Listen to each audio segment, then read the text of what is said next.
जिंदगी को रोशन करने, खुशियों की सौगात देने के लिए दिवाली फिर आ गई है। हर तरफ उत्सव का माहौल है। दिवाली के दिए सजने लगे हैं, रंगोली के रंग बिखरने लगे हैं। नई शुरुआत की उमंग हर चेहरे पर खिलने लगी है। हमारी तरफ से भी आपको दीपावली की ढेरों शुभकामनाएं। दिवाली के मौके पर भारतीय बाजारों में खुशहाली का मूड है। बाजार नए शिखर छूने को बेताब नजर आ रहा है। भारतीय बाजार ग्लोबल चिंताओं को लेकर फिक्रमंद नहीं है। पिछली दिवाली से देखें तो इंडेक्स भले ही फ्लैट रहा हो, लेकिन ऐसे कई शेयर हैं जिन्होंने शानदार कमाई कराई है। ऐसे में निवेशकों को अगली दिवाली तक धमाकेदार रिटर्न्स देने वाले शेयरों की तलाश है।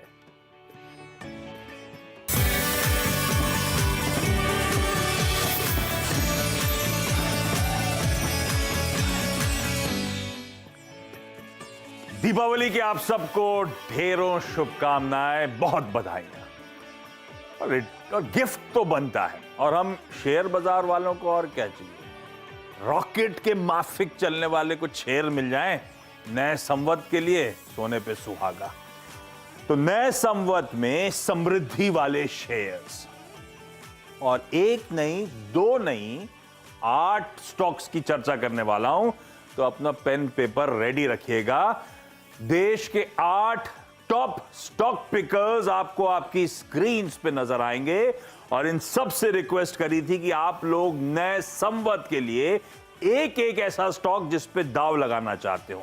दिवाली से दिवाली तक कहां कमाई के, कहां समृद्धि के भरपूर मौके हैं।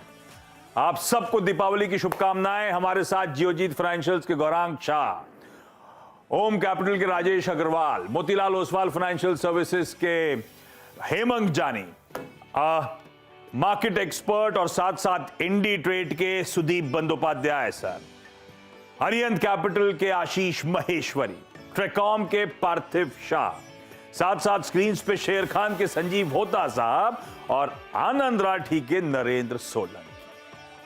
सारी टॉप ब्रोकरेजेस, सारे टॉप स्टॉक पिकर्स आपकी स्क्रीन्स पर, और ये करेंगे मदद। और क्योंकि 8 स्टॉक, समय कम, बिना समय वेस्ट करे जो शो का प्रेमाइस है स्टॉक पिकिंग का, उसकी शुरुआत कर रहा हूं। गौरांग सर, दीपावली जानी जाती है गंदगी साफ करने के लिए और नई खरीदारी करने के लिए। कुछ पोर्टफोलियो से जियोजीत निकाल रहे हैं क्या, सफाई वफाई कर रहा है क्या? और ज्यादा इंपॉर्टेंट, नए संवत 2079 के लिए गौरांग सर, एक स्टॉक जिसको लेकर आप लोग सबसे ज्यादा बुलिश हो। बहुत बहुत धन्यवाद आशीष आपका, और आप सभी को शुभ दिन। सीएनबीसी आवाज के दर्शक, सीएनबीसी आवाज की टीम, मंच पर उपस्थित सभी महानुभावों को धनतेरस, दिवाली और नव वर्ष की बहुत सारी शुभकामनाएं, और परमात्मा से प्रार्थना है कि आप सभी का स्वास्थ्य अच्छा रहे, ठीक रहे और बना रहे। तो दिवाली का समय आप सही फरमा रहे थे, बता रहे थे कि जो नहीं जरूरत है या फिर जो योगदान नहीं दे रहा है, वैसे सब चीजों को आपको अपनी जिंदगी से दूर करना चाहिए और नई चीजों को अपनी जिंदगी में शामिल करना चाहिए, और उससे उत्साह भी बढ़ता है और जुनून भी बढ़ता है। उसी तरीके से आपके पोर्टफोलियो में अगर कोई शेयर्स हैं जो आपको योगदान नहीं दे रहे, तो आपको दिल लगी करने की जरूरत नहीं है शेयर्स के साथ, क्योंकि अगर आप जब कभी भी ऐसा करते हैं तो आप मुंह के बल गिरते हैं और योगदान नहीं मिलता आपको और निराशा मिलती है। तो ये समय पर्याप्त है। अगर पुराना शेयर्स जो योगदान नहीं देता उसको निकाल करके आप नए शेयर्स जोड़े, और विकल्प के रूप में इस दिवाली से लेकर के अगली दिवाली तक हमने ऑटोमोबाइल की एक बहुत बड़ी और दिग्गज कंपनी जिसका जिक्र हमने किया है पहली बार शो में भी, तो Mahindra and Mahindra auto sector से जुड़ी कंपनी अमूमन सभी प्रकार के ये वाहन बनाती है। सिर्फ पैसेंजर व्हीकल में थोड़ी बहुत खामियत है, लेकिन SUV, UVs, SUV, commercial vehicles, 2 wheelers, agri equipments, tractors वगैरह वगैरह। और जिस तरीके से हमारा अनुमान है, एक बहुत बड़ा परिवर्तन ऑटो सेक्टर का हमने होते हुए देखा। ये एक कंपनी है जो मेरे ख्याल से आगे बढ़ते हुए योगदान देगी। लंबी अवधि से अगर आप मुझे लक्ष्य पूछते हैं आशीष, तो 1800 का लक्ष्य फिलहाल निर्धारित किया है। अगर नतीजे बेहतर आए तो इस लक्ष्य को ऊपर की तरफ लेके जाएंगे। बहुत बढ़िया मूव सिखाए थे महिंद्रा एंड महिंद्रा ने, और गरांग सर जियोजीत की आज भी एक प्रिफर्ड पिक और बढ़िया एग्रेसिव टारगेट्स 1800 के, और इसमें अपसाइड रिस्क है भाई। नतीजे अच्छे आ गए इस दौरान तो और स्टॉक टूल पकड़ता हुआ नजर आएगा, तो कह लीजिए कंजर्वेटिवली आसानी से लंबी अवधि में 1800 तक के targets Mahindra and Mahindra deliver करेगा। ये संवत 2079 के लिए पहला gift Mahindra and Mahindra. Rajesh Agrawal sir को स्क्रीन पे दिखाइए, पूरे पैनल को दिखाइए बार बार, उसमें दिक्कत क्या है? एक साथ एक मंच पे सबके सब लाइव जुड़े हुए हैं। राजेश सर भाई, संवत नए संवत पे क्या दाव लगाना है? कहां पे सबसे ज्यादा कन्विक्शन आ रहा है? गुड आफ्टरनून आशीष जी, मेरी तरफ से और हमारी कंपनी ओम कैपिटल की तरफ से सीएनबीसी की सारी टीम, सीएनबीसी के दर्शक और जो पैनल में जितने भी मित्रगण हैं, सबको दिवाली की ढेरों शुभकामनाएं। सर आपको भी। दिवाली ऐसे ही एक्साइटिंग होती है और ऊपर से 2 साल के कोरोना काल के बाद ये जो दिवाली आ रही है बिना कोरोना के भय के, तो और भी ज़्यादा उत्साहजनक है। स्टॉक की बात की जाए तो जो स्टॉक हम समझते हैं कि इस दिवाली से अगली दिवाली तक या फिर और भी आगे की दिवाली तक पोर्टफोलियो में रखा जा सकता है, तो वो एनबीएफसी स्पेस से बजाज फिनसर्व का रहेगा। छोटी मध्यम से 1 साल की अवधि में हम समझते हैं 2100 का टारगेट रखना चाहिए, बट जिस तरह के परफॉर्मेंस है और भी ऊंचे टारगेट रखे जा सकते हैं। बजाज ग्रुप की जो विभिन्न फाइनेंस की जो सर्विसेज हैं उनकी ये होल्डिंग कंपनी है। अगर आप देखें तो करीब 52% ये बजाज फाइनेंस में होल्ड करती है, 100% के आसपास बजाज सिक्योरिटीज़ और बजाज हाउसिंग फाइनेंस में है, 74% के आसपास इनके दोनों इंश्योरेंस वेंचर्स में है, लाइफ और नॉन लाइफ में। इसके अलावा डेट फ्री है। एएमसी का इन्होंने लाइसेंस ले लिया है, जो कि हो सकता है कि आने वाले दिनों में म्यूचुअल फंड भी लॉन्च कर दें। और सबसे बड़ी बात है कि एयूएम में लगातार ग्रोथ हुई है, एसेट क्वालिटी स्टेबल है और निम्स में भी हमने बढ़त देखी है। ओम कैपिटल मानता है संवत, अगले नए संवत में जबरदस्त रिटर्न्स की तैयारी कर लीजिए। एक दूसरी प्रिफर्ड पिक आपकी स्क्रीन पर हेमांग सर को दिखाइए। हेमांग सर भाई, आप लोग मोतीलाल ओसवाल में क्या खरीदवा रहे हो? सब मुहूर्त ट्रेडिंग के दिन अगले 1 साल के लिए कौन सा स्टॉक लूं सर? आशीष जी, बहुत बहुत शुभकामनाएं सीएनबीसी आवाज के दर्शकों को और पैनल मेंबर्स को। और दिवाली की पिक की अगर बात की जाए तो मेरी पिक है आईटीसी। कल ही नतीजे आए थे आशीष जी, और बेसिकली जो वॉल्यूम ग्रोथ सिगरेट बिजनेस के अंदर हमने देखा है वो लगभग 21-22% का। हमने कभी सोचा नहीं था कि सिगरेट के अंदर इतना बड़ा वॉल्यूम ग्रोथ डिलीवर हो सकता है। और जो बाकी के बिजनेस है उसमें भी अच्छी परफॉर्मेंस है। एग्री बिजनेस हो गया, एफएमसीजी हो गया, पेपर बोर्ड हो गया, होटल। हालांकि उसकी जो कंट्रीब्यूशन है, जो ओवरऑल प्रॉफिट है, उसमें सिगरेट की ही बहुत ज्यादा है, लगभग 76%, पर बाकी के बिजनेस में भी एक अच्छा पॉजिटिव ट्रैक्शन है। और अभी भी कंपेयर टू अ टिपिकल जो एफएमसीजी कंपनी के वैल्यूएशंस होते हैं उसके मुकाबले काफी अट्रैक्टिव है। 22 times next year forward earnings काफी अट्रैक्टिव है। तो मुझे लगता है कि हालांकि ये एक बेस्ट परफॉर्मिंग स्टॉक रहा है और उसके बारे में काफी चर्चा भी होती है सोशल मीडिया पे, मीडिया पे, पर मुझे लगता है कि अंडर ओनरशिप है और ग्रोथ है। तो मुझे लगता है कि ये साल में भी आईटीसी एक अच्छी परफॉर्मेंस डिलीवर कर सकता है। हमारा जो टारगेट है 1 साल का वो लगभग 400 का है, पर मुझे पर्सनली लगता है कि इसमें भी एक सरप्राइज कंपनी डिलीवर कर सकती है। Sudeep sir, good afternoon. Sudeep sir, आपका preferred pick sir. Ashish ji, पहले तो मैं दीपावली और नए साल का शुभकामनाएं सबके लिए देता हूं। Thank you sir. और उम्मीद करता हूं कि अगला साल सबका बहुत अच्छा रहे, मुनाफेदार रहे।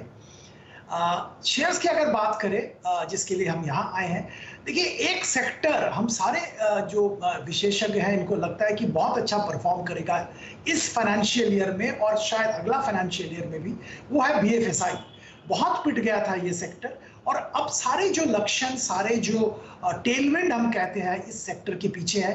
हर कंपनी इस सेक्टर का अच्छा परफॉर्म कर रहा है, कोई ज्यादा अच्छा कर रहा है, कोई थोड़ा कम कर रहा है, पर परफॉर्मेंस में सब बीएफएसआई कंपनीज का बहुत अच्छा एक ट्रैक्शन, बहुत अच्छा पॉजिटिव मोमेंटम देखने को मिला है और कहीं वैल्यूएशन भी थोड़ा ऊपर आ गया है। इस सेक्टर के ही एक कंपनी जो कि परफॉर्मेंस तो अच्छा रहा है पर बहुत सारे सवाल थे, इसलिए परफॉर्मेंस के बावजूद ये वैल्यूएशन अच्छा नहीं था। वो हम अभी रिकमेंड कर रहे हैं 1 साल के लिए इंडसइंड बैंक। पिछले क्वार्टर का परफॉर्मेंस अभी आया है 2-3 दिन पहले और बहुत ही अच्छा परफॉर्मेंस था। और इसमें एक खास बात यह है कि इनका लोन ग्रोथ बहुत अच्छा हो रहा है और ये लोन ग्रोथ कॉर्पोरेट बुक में बहुत अच्छा इंप्रूवमेंट देखने को मिला है। इनका रिटेल हमेशा तगड़ा था क्योंकि micro finance Bharat financial acquire करने के बाद वो रिटेल बिजनेस में बहुत अच्छा मोमेंटम आ गया था और वो मोमेंटम बरकरार है। कॉर्पोरेट बुक में भी अच्छा ग्रोथ दिख रहा है। एसेट क्वालिटी में सिग्निफिकेंट इंप्रूवमेंट हुआ है और ये इंप्रूवमेंट का सिलसिला आने वाले क्वार्टर्स में भी जारी रहेगा, यही उम्मीद है। इसके कॉन्सिक्वेंस लोन लॉस प्रोविजन कम हो गया है और इस बैंक का कैपिटल एडिक्वेसी 16.4% टियर 1 है और ये कॉन्फिडेंस देता है कि शॉर्ट मीडियम टर्म में फर्दर डाइल्यूशन का कोई जरूरत नहीं होगा यहाँ पे और ये एक बहुत बड़ी बात है। मैनेजमेंट का स्टेबिलिटी की बात की जाती है तो यहाँ पे भी बोर्ड ने एमडी का टेन्योर 3 साल एक्सटेंड करने का फैसला लिया है। हाँ, आरबीआई के पास भी जाएगा पर ऐसा कुछ दिक्कत नहीं होना चाहिए, तो एक मैनेजमेंट स्टेबिलिटी भी रहेगा। ओवरऑल जैसे मैं जिक्र कर रहा था, बीएफएसआई में बहुत अच्छा टेलविंड है और इंडसइंड बैंक भी कंटिन्यूअसली अच्छा परफॉर्म करता रहेगा। थोड़ा बहुत प्रॉब्लम इस क्वार्टर में देखने को मिला था, जो डिपॉजिट ग्रोथ में ऐसा कासा डिपॉजिट में ऐसा बहुत अच्छा ग्रोथ देखने को नहीं मिला था, पर हम लोग मानते हैं कि आने वाले दिनों में ये भी, क्योंकि इसका बेस बहुत तगड़ा है, भारत फाइनेंशियल एक्वायर करने के बाद रिटेल बेस तगड़ा हो गया है और आने वाले दिनों में इसका भी फायदा जरूर बैंक को मिलेगा। ओवरऑल 1 साल का नजरिया 1450 रुपए का टारगेट, खरीदारी कर सकते हैं संबत से संबत तक। पैमाने पे इसके नंबर्स स्ट्रॉन्ग, स्ट्रीट का जो कन्विक्शन खत्म हो रहा था, डर लगने लगा था यस बैंक के इवेंट के साथ साथ कुछ कोनोटेशंस यहां पे ड्रॉ होने शुरू हुए थे, उसके बाद से देखिए क्या कन्विक्शन लौट रहा है और अब परफॉर्मेंस भी देखिए आप इस क्वार्टर के नंबर्स की। इंडसइंड बैंक पसंद आ रहा है सुदीप सर को 1450 तक के टारगेट्स के लिए अप्रोच करने के मौके। महेश्वरी सर, अरिहंत पे कौन सा एक स्टॉक जो आप लोग मुहूर्त के दिन उस 1 घंटे की ट्रेडिंग में खरीदवाने वाले हो सर, सबसे प्रेफर्ड पिक? सबसे पहले तो आशीष आपको दिवाली की बहुत बहुत शुभकामनाएं। थैंक यू सर, आपको भी। जरूर सीएनबीसी आवाज के दर्शकों को मुझे ज्यादा शुभकामनाएं देने की जरूरत नहीं है दिवाली की, क्योंकि यदि आप सीएनबीसी आवाज देखते हैं तो यहाँ रोज ही दिवाली होती है तो रोज ही मुनाफों की दिवाली यहाँ पर देखने को मिलती है, क्योंकि काफी बेहतरीन कवरेज और काफी बेहतरीन गेस्ट का जो आप बुके डेली लेकर आते हैं, तो उसका बहुत बेनिफिट सीएनबीसी आवाज के दर्शकों को मिल रहा है। तो इसलिए मुझे अलग से दिवाली की शुभकामनाएं देने की जरूरत नहीं है। जरूर आज स्टॉक की बात करना है तो जो स्टॉक रहेगा हमारे रडार पे वो है टीवीएस मोटर। मेरा मानना है इस स्टॉक, बहुत रेयरली ऐसा स्टॉक मिलता है जहाँ पे 55,000 करोड़ मार्केट कैप कंपनी हो और इस साइज की कंपनी हो जहाँ पे 50% की CAGR ग्रोथ आपको प्रॉफिट में देखने को मिलने वाली हो। तो मेरा मानना है कि अगले 2 साल में ये इसका प्रॉफिट जस्ट डबल हो जाने वाला है टीवीएस मोटर का, और यही रीजन है इसको FIIs, DIIs left and right जब भी उन्हें मौका मिलता है तो इस स्टॉक को किटी में अपना ऐड कर रहे हैं। और इसके चलते हुए यदि पब्लिक फ्लोट देखें स्टॉक में सिर्फ 8% का पब्लिक फ्लोट रह गया है, बाकी सारा कंपनी और इंस्टीट्यूशन प्लेयर्स के पास में ये स्टॉक जमा होता जा रहा है। तो क्योंकि रीजन यही है कि जो मार्केट शेयर बजाज ऑटो और हीरो मोटर का लूज कर रहे हैं वो टीवीएस उसको पूरी तरह से ग्रैब कर रहा है, क्योंकि उनके जो न्यू लॉन्चेस हैं वो ज्यादा स्टाइलिश हैं, ज्यादा माइलेज उनकी गाड़ियां दे रही हैं और जो ईवी सेगमेंट में भी उनका जो iQube करके उनका व्हीकल है उसको भी काफी अच्छा रिस्पांस मिल रहा है, क्योंकि 1 लाख रुपए से कम की रेंज में उन्होंने ये प्रोडक्ट लॉन्च किया है। तो मेरी सलाह रहेगी बिल्कुल इस दिवाली से अगली दिवाली तक इसको अपने पोर्टफोलियो में बिल्कुल हिस्सा जगह दे।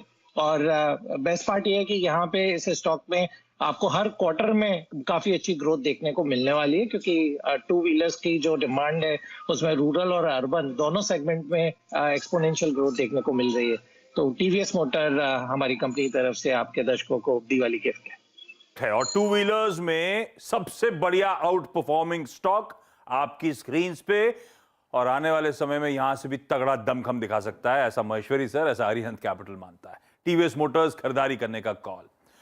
पार्थिव, ट्रेकॉम में आप लोग, अच्छा एक तो मैंने सुना है वो अहमदाबाद से बैंकॉक डायरेक्ट फ्लाइट शुरू हो गई है, आपने अपने आप को गिफ्ट दिया नहीं दिया? नहीं, एक्चुअली काफी और डेस्टिनेशंस है जहां पे फैमिली के साथ जा सकते हैं। पार्थ, आज का प्रेफर्ड स्टॉक कौन सा? सबसे पहले आप सब लोगों को हैप्पी दिवाली, हमारे पैनलिस्ट को, एंटायर सीएनबीसी की टीम को और हमारे सब व्यूअर्स को thank you for hosting such wonderful shows. हमें भी आइडियाज मिलते हैं बाकी सब एक्सपर्ट पैनलिस्ट को सुन के। सो आशीष जी, मेरी पिक रहेगी अंबुजा सीमेंट्स। सी एक मोटा मोटी गिनती दे देता हूँ, 450 मिलियन टन की हमारे यहाँ पे खपत होती है सीमेंट की। उसमें भी अगर वॉल्यूम ग्रोथ की बात करें तो आने वाले 3 से 4 साल में जो प्रोजेक्शन है करीबन 8% के आसपास का है। तो दैट मीन्स की जो अभी की कैपेसिटी है टोटल, उससे हमें हर साल 30 to 40 मिलियन टन की सीमेंट कैपेसिटी आने वाले हर साल अगले 5 साल के लिए ऐड करनी रहेगी। और जिस तरह का कंसोलिडेशन ये सेक्टर में हो रहा है और आने वाले टाइम में होने वाला है, उसमें भी हमने देखा कि जो अदानी ग्रुप ने अंबुजा सीमेंट और एसीसी का एक्विजिशन किया, उसके बाद they are right at number 2। और ये इंटीग्रेशन भी काफी कॉस्ट से सिनर्जीज लाएगा, क्योंकि रॉयल्टीज का जो प्रॉब्लम रहता है thanks to the MMRD act, उससे वजह से काफी वहां पे कॉस्ट बचेंगे। Not only that, Adani group के पास पावर एसेट्स की वजह से स्लैग रहता है जो सीमेंट के रॉ मटेरियल में यूज होता है, प्लस उनके पास लॉजिस्टिक्स बहुत ही एफिशिएंट है, whether it is rail, road, warehousing. Not only that, उनके पास जो क्षमता है in terms of lower power cost, और उनके पास खुद की भी लाइमस्टोन माइन है जो एक्विजिशन के पहले उनके पास ऑलरेडी एक्वायर्ड थी। तो ये सब सिनर्जी बेनिफिट्स अगर मैं मिला लूं तो this company can enhance the costing by at least 500 to 600 rupees a ton. जो अंबुजा सीमेंट 800-900 रुपए एबिटा बाय टन रिपोर्ट करता है, अदानी ग्रुप के under it can easily report somewhere around 1300 to 1400। और इनका जो टारगेट है आने वाले 5 साल में जो 70 मिलियन टन की कैपेसिटी है उसको 140 ले जानी है। तो उसके लिए उनको करीबन 40 to 50 मिलियन टन का तो ऑर्गेनिक और इनऑर्गेनिक एक्विजिशंस करना रहेगा। और जब इंडस्ट्री में कंसोलिडेशन होता है, अच्छा प्राइसिंग पावर भी मिलता है। तो हम बहुत बुलिश है, गवर्नमेंट का भी कैपेक्स यहाँ पे है, हाउसिंग सेक्टर का भी बूम दिख रहा है आने वाले 3 से 5 साल के अंदर। तो cement is one of the best proxy place, और उसमें अंबुजा सीमेंट हमें मोस्ट एफिशिएंटली यहाँ पे लग रहा है। अंबुजा सीमेंट्स बहुत बढ़िया मूव पिछले कुछ दिनों में, उसके बाद अब कंसोलिडेशन और पार्थिव दाव लगा रहे हैं। यहां से नए संवत में ये स्टॉक और भी अच्छा आउट परफॉर्मेंस दिखा सकता है। होता साहब, शेर खान में सबसे प्रेफर्ड पिक। आशीष, सभी को दीपावली, धनतेरस और नववर्ष की ढेर सारी शुभकामनाएं। थैंक यू होता साहब। मैं जल्दी से स्टॉक पे आता हूँ। हमारी जो पिक रहेगी वो मिड कैप पेस से रहेगी, APL अपोलो। ये कंपनी सबसे बड़ी कंपनी है, स्ट्रक्चरल ट्यूब्स में 55% का मार्केट शेयर है। आने वाले 3 सालों में इसका मार्केट शेयर जो है ऑलमोस्ट 65 to 75% होने वाला है। ये पूरा मार्केट साइज जो है 6 MMT का है, उससे 75% एस्पिरेशन है मैनेजमेंट का कि इनके पास मार्केट शेयर रहे। कैपेसिटी एक्सपेंशन कर रहे हैं, और ये एक प्ले है ना केवल आपका रेजिडेंशियल प्रॉपर्टी में, कमर्शियल बिल्डिंग में, वेयर हाउसेस, फैक्ट्रीज, एग्रीकल्चर, जहाँ पे स्ट्रक्चरल स्टील बनती है वहाँ पे ये सबसे बड़ा लीडर है, और यही के इसी के माल की खपत होती है। अगर अर्निंग्स की बात करूँ तो 28% का वॉल्यूम ग्रोथ देखने को मिलेगा 22 to 25 में, और वैल्यू एडेड प्रोडक्ट का जो मिक्स है वो भी 70 to 75% हो जाएगा। अर्निंग कैगर अराउंड 33% है आने वाले 3 सालों में। हाई ROE कंपनी है, स्ट्रॉन्ग बैलेंस शीट है, और 28 टाइम्स ट्रेड हो रही है FY24 पे, और 21 टाइम्स ट्रेड हो रही है FY25 पे। तो यहाँ पे 1275 का एक इनिशियल टारगेट है, तो मुझे लगता है ये भी टारगेट सरप्राइज कर सकता है आने वाले सालों में। तो APL अपोलो को बाय करना चाहिए दिवाली के लिए। 1275 के टारगेट्स के साथ APL अपोलो पसंद आ रहा है शेर खान को, और आनंद राठी को क्या पसंद आ रहा है ये बताएंगे आपको सोलंकी साहब। सोलंकी साहब, सबसे प्रिफर्ड नए संवत का pick. Good afternoon Ashish ji, and आपको, आपकी टीम को और आपके दर्शकों को शुभ दीपावली हमारी तरफ से। Thank you sir. हमारा जो पिक है वो mid cap small cap space से है, और ये कंपनी मार्केट लीडर है अपने इंडस्ट्री में, 25% मार्केट शेयर रखती है, और मेडिकल कंज्यूमेबल्स सप्लायर है। ये कंपनी का नाम है टासन्स प्रोडक्ट। हमारा टारगेट है इस पे 974 रुपीज का।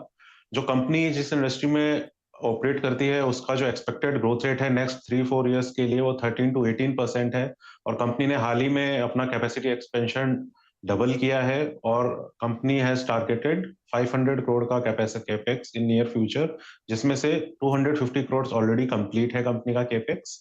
और जो कंपनी का ग्रोथ प्रोस्पेक्ट्स हैं काफी अच्छे हैं, because company domestic and exports दोनों ही मार्केट में अपना लीडर है, और it is fast replacing the old consumables which were glass based. और अभी का जो ट्रेंड है वो प्लास्टिक बेस्ड है, जो कि काफी टेक्नोलॉजिकली एडवांस एंड काफी बेहतर यूजेबिलिटी भी प्रोवाइड करते हैं। और जो कंजम्पशन है वो एक बहुत ही ब्रॉड बेस्ड इंडस्ट्री है, B it chemicals, B it pharma companies, B it labs, B it educational institute. So market भी काफी स्प्रेड आउट है और डिस्ट्रीब्यूशन नेटवर्क भी कंपनी का बहुत अच्छा है। तो हमारी तरफ से टासन्स प्रोडक्ट्स इस दिवाली की खास पिक है 974 के टारगेट्स। 8 बेहतरीन स्टॉक आइडियाज आ चुके हैं, मैं इनको रैप अप करूंगा, लेकिन पहले इस एक्सपर्ट पैनल को धन्यवाद दे दूं। सब दिवाली के दिनों में बिजी हैं, फिर भी समय दिया आप सबका जुड़ने के लिए, बेहतरीन स्टॉक पिक्स के लिए थैंक यू सो मच। और आप सबको एक बार फिर से फेस्टिव ग्रीटिंग्स हमारी पूरी टीम की तरफ से। ब्रेक ले रहा हूं, ब्रेक के उस पार जब लौटूंगा तो ये जो बेहतरीन 8 स्टॉक्स पे चर्चा हुई, डिस्कशन हुआ, उनका एक बढ़िया सा रैप अप प्रेजेंट करूंगा।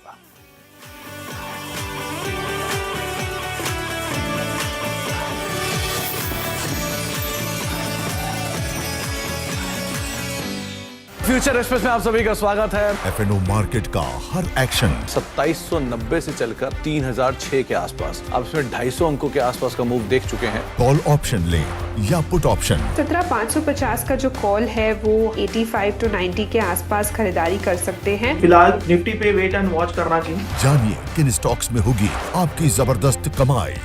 3300 के नीचे अर्ली क्लोज अगर आए तो आप शॉर्ट करके यहाँ पर जा सकते हैं। देखिए फ्यूचर एक्सप्रेस। बाजार शुरू होने से पहले कीजिए मुनाफे की तैयारी। जहां से कॉल राइटर्स बाहर निकल रहा है वहां पे बाय कर दीजिए, और जहां पे पुट राइटर कन्विक्शन है वहां पे डिप पे बाय कीजिएगा। जानिए सेंसेक्स और निफ्टी की कैसी होगी चाल। बहुत बढ़िया मूव्स एंजॉय कर रहा है ये स्टॉक। ब्लैक पैटर्न का ब्रेकआउट, बाय 1210 तक की तैयारी। कौन से स्टॉक्स आपको बनाएंगे मालामाल? 590 के ऊपर खरीदेंगे, 580 के स्टॉप लॉस है, 620 के टारगेट के लिए। देखिए मुनाफे की तैयारी।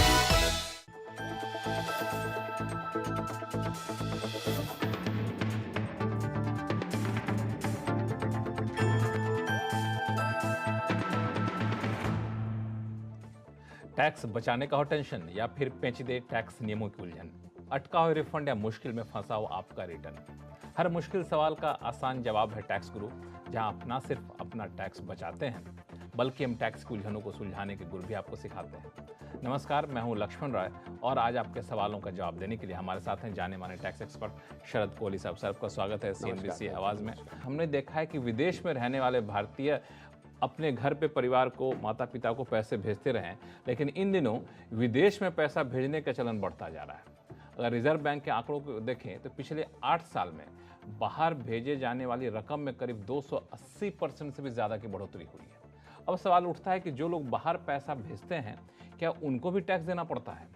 कोहली साहब, सवाल जायज़ है कि नहीं? बिल्कुल जायज़ है। और लक्ष्मण, पैसा लिबरलाइज रेमिटेंस स्कीम जो चलती है 2.5 लाख जो 2020 में शुरू की गई थी। जी हाँ, प्रति भारतीय ने, स्कीम तो पहले से है, उसकी लिमिट चेंज की गई। प्रति भारतीय प्रति वर्ष आप $2.5 लाख तक एक साल में भेज सकते हो। लोग इसका भरपूर फायदा उठा रहे हैं, पढ़ाई लिखाई के लिए, लोन लेने के लिए, निवेश करने, लोन देने के लिए, निवेश करने के लिए, वगैरह वगैरह। तो देखिए, आप जब पैसा भेजते हैं तो 7 लाख रुपए, लक्ष्मण एक लिमिट नोट कर लीजिए, अगर 7 लाख रुपए से ऊपर की रकम बन रही है, और ये लक्ष्मण इंटरेस्टिंग बात है, 7 लाख जब तय की गई थी $10,000 जब रुपया $1 70 रुपए पे होता था, ये तब तय गई, पर अब लिमिट अभी भी 7 लाख है। तो अगर 7 लाख से ऊपर आप जाते हैं, इफेक्टिवली लिमिट कम हो गई है। हाँ, इफेक्टिवली देखा जाए तो बिल्कुल कम हो गई है। तो अगर आप 7 लाख से ऊपर जाते हैं तो उससे ऊपर जो भी अमाउंट होगा उस पे बैंक आपसे 5% TCS, tax collected at source, आपसे ले लेगा। और अगर आपके पास मान लीजिए लोन दे रहे हैं, आप कहीं लोन की एजुकेशन लोन लिया हुआ है, उसकी रीपेमेंट कर रहे हैं, तो 0.5% आपसे ये tax collected at source leviable उस अमाउंट पर होगा। तो ये जो अब टीसीएस की बात करें तो मेरे मन में एक सवाल आया, कई बार हम लोग टीसीएस यहाँ कटता है भारत में, तो अलग अलग तरीके से इसको हम लोग क्रेडिट ले सकते हैं। तो क्या बाहर जो पैसा भेजने पे टीसीएस कटता है उसमें भी क्रेडिट लेने की सुविधा है? जी हाँ, बिल्कुल। ये जो टीसीएस है ये बैंक आपसे कलेक्ट करा के आप ही के पैन नंबर में, आप ही के अकाउंट में जमा कराएगा, और बाकायदा आप इसका 26A में जैसे आप टीडीएस का क्रेडिट लेते हैं वैसे ही आप टीसीएस का क्रेडिट लेंगे। मतलब यह है कि पेमेंट कहीं जा नहीं रही है, कोई टैक्स आप पे नहीं कर रहे, एक से मॉनिटरिंग के लिए आपसे। बिल्कुल बिल्कुल।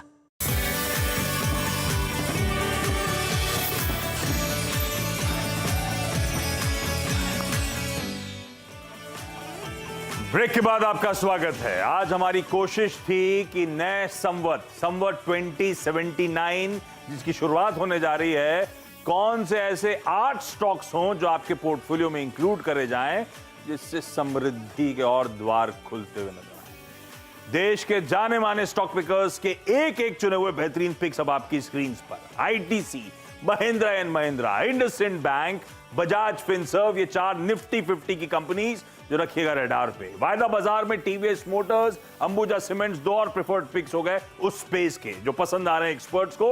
इनके अलावा एपीएल अपोलो और टार्स एंड प्रोडक्ट्स, ये वो 8 स्टॉक्स हैं जो चाहें तो आप मुहूर्त ट्रेडिंग के दिन, चाहें तो आने वाले साल के दौरान एक्यूमुलेट करें। हमारे एक्सपर्ट्स, देश की तमाम जानी मानी ब्रोकरेजेस का कन्विक्शन आइडियाज हैं जो आपकी स्क्रीन पर। इस नोट पर इस प्रोग्राम को यहीं खत्म कर रहा हूं। आप सबको हमारी टीम की तरफ से दीपावली की ढेरों शुभकामनाएं। नमस्कार।